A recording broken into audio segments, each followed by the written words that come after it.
ô linh prul linh ở đây một con phi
vậy bang cuốn buổi ngày dừng ngồi trên này vì xì bàn tại mặt đòn thì bang cuốn còn tại đạo Israel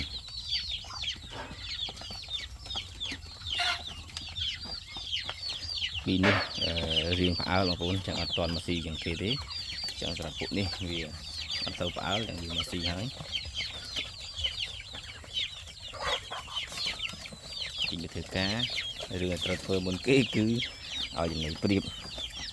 ở trên này mòn mà buồn hả bây giờ mà mưa đi cọ ở đây mà buồn linh luôn nó so đẹp tốt và màn crop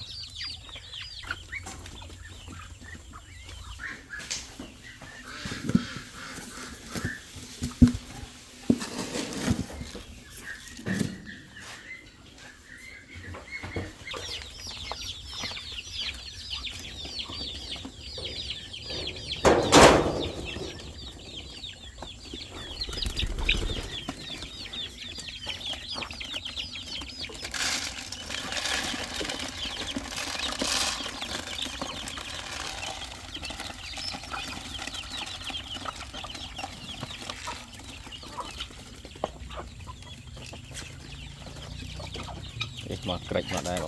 cạch mòn pom rồi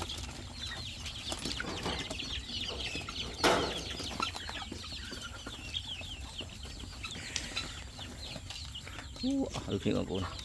tích cỏ hôm nay cỏ đẹp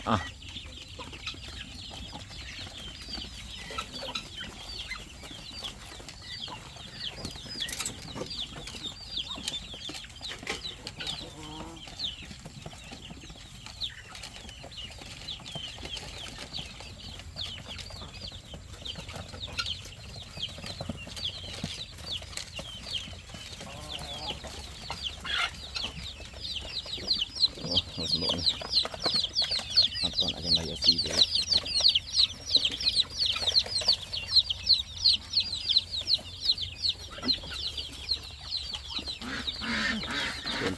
Con tia, mây rồi với ổn.